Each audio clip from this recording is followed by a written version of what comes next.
नमस्कार साथियों, स्वागत है आप सबका आर्यवर्त क्लासेस में। हम यहाँ पढ़ रहे हैं क्लास 10th के बोर्ड एग्जाम के लिए। आज चैप्टर है चैप्टर नंबर 6, ट्रायंगल्स मतलब त्रिभुज। तो इसमें हमें पढ़ेंगे हम ट्रायंगल्स के बारे में, त्रिभुज के बारे में। तो वैसे तो आप सबको जानकारी होगी त्रिभुज क्या होता है। तीन साइडों से बनी हुई कोई भी जो शेप होगी उसे हम क्या कहेंगे, ट्रायंगल मतलब त्रिभुज। अब त्रिभुज भी कई प्रकार का होता है, उसके बारे में तो मैं छोटी क्लास में पहले ही पढ़ा होगा। तो आज जो क्वेश्चन है वो बहुत इंपॉर्टेंट है, वो जो आया हुआ है 2015, 18 और 14 में। देखो तीन बार आया हुआ सवाल है, इसे बिल्कुल ध्यान से देखना। तो क्वेश्चन क्या है भाई, चित्र में डीई, अब ये साइन होता है पैरेलल का। पैरेलल मतलब समांतर रेखा है। जब एक लाइन किसी लाइन की समांतर चलती है ना, उसे पैरेलल लाइंस कहते हैं। तो डीई पैरेलल है बीसी के, तथा एडी बटे डीबी बराबर है 2/3। ठीक, तो और ईसी जो दिया हुआ 6 सेंटीमीटर है, तो हमें ए ज्ञात करना है। Figure number 6.1। तो 6.1 फिगर कौन सी, ये वाली। इसमें देखो डी लाइन है, डी वाली लाइन है ना, ये इसके पैरेलल है, समांतर है, समान चल रही इसके। और एडी, एडी का मतलब ये वाली साइड, या बटे डीबी, डीबी का मतलब ये वाली साइड दी हुई कितनी, 2/3। ये 2 होगी और ये होगी 3।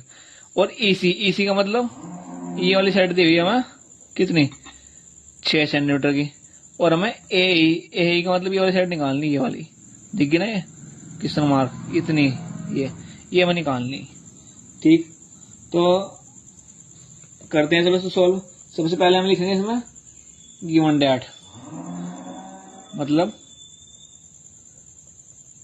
फर्स्ट पार्ट है इसका, दिया है हमें, क्या दिया हुआ भाई कि एडी अपॉन में डीबी बराबर 2/3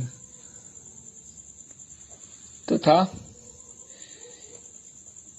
ईसी बराबर के 6 सेंटीमीटर है। और हमें जो ज्ञात करना है वो क्या करना भाई, ज्ञात करना है क्या, ए हमें ज्ञात करना है। तो देखो जब डी लाइन पैरेलल है किसके, बीसी के, डी लाइन क्या है, बीसी के पैरेलल है, तो बीबीटी प्रमेय द्वारा, बीबीटी मतलब होता है basic proportionality theorem. Basic proportionality theorem मतलब आधार भौतिक समानुपाती प्रमेय। अब ये प्रमेय क्या होती है, बहुत इंपोर्टेंट प्रमेय है, जिस तरह इसको ध्यान से देखना।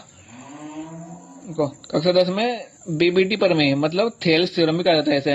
इसमें क्या कहते हैं, यदि किसी त्रिभुज की एक भुजा के समांतर एक रेखा खींची जाए जो दो अन्य भुजाओं के भिन्न बिंदुओं पर काटे, और तथा वह रेखा अन्य दो भुजाओं के समानुपातिक में विभाजित करती है। इसका मतलब यदि किसी बने ट्रायंगल में ना, किसी ट्रायंगल में बने एक लाइन के समांतर कोई लाइन खींच दी, या खींच दी, तो ये जो लाइन खींची बनना, ये जो लाइन होगी खींची हुई, यह लाइन इन दोनों लाइनों को समान भागों में मतलब इक्वल पार्ट्स में विभाजित करेगी, काटेगी। इसका मतलब एडी बटे में डीबी बराबर से होगा ए बटे में ईसी के। क्या लिखा हमने, आप लिख दो एडी बटे डीबी बराबर होगा किसके, ए बटे ईसी के। अब तो एडी और डीबी की वैल्यू तो हमें पता कितनी हुई, 2.3 बराबर ए हमें निकालना, और एसी की वैल्यू कितनी दी हुई 6, तो यहाँ दी बनना 6। इसी की मल्टीप्लाई यहाँ करो तो इसकी मल्टीप्लाई यहाँ 6 दूनी 12 बराबर 3 ए की वैल्यू क्या आ जाएगी 12/3, इधर अपॉन में जाएगा, से कट गया, क्या वैल्यू होगी 4 सेंटीमीटर की। इसका मतलब ये वैल्यू जो होगी हमारी इतनी ए 4 सेंटीमीटर की। अब क्वेश्चन पढ़ते हैं सेकंड, इसका सेकंड पार्ट। चित्र में डीई पैरेलल बीसी के, तो ईसी ज्ञात कीजिए। फिगर नंबर 6.2, फिगर 6.2 यारी, इसमें क्या दिया हुआ भाई, डीई, डीई का मतलब वही है वाली लाइन, डीई जो है समांतर है, पैरेलल है इसके बीसी के। ठीक, और हमें क्या निकालना, एसी, एसी मतलब हमें ये वाली साइड निकालनी, ये वाली देखिए ना, ये दोनों दी हुई है 3 सेंटीमीटर की, 6 सेंटीमीटर की, या 2 सेंटीमीटर की एरिया हमें निकालनी। तो देखो इसे अगले पेज पर करता हूँ मैं इसको सोल्व।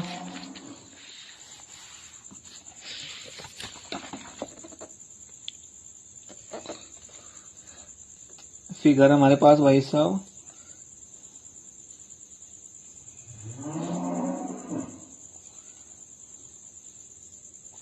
सेकंड पार्ट है, फिगर है इसकी, ये हो गया ए बी सी और ये हो गया डी और ई। अब ए डी तो दिया हुआ 3 सेंटीमीटर, बी डी दिया हुआ 6 सेंटीमीटर और ए दिया हुआ 2 सेंटीमीटर, और हमें ई सी जो है वो ए सी हमें निकालना है।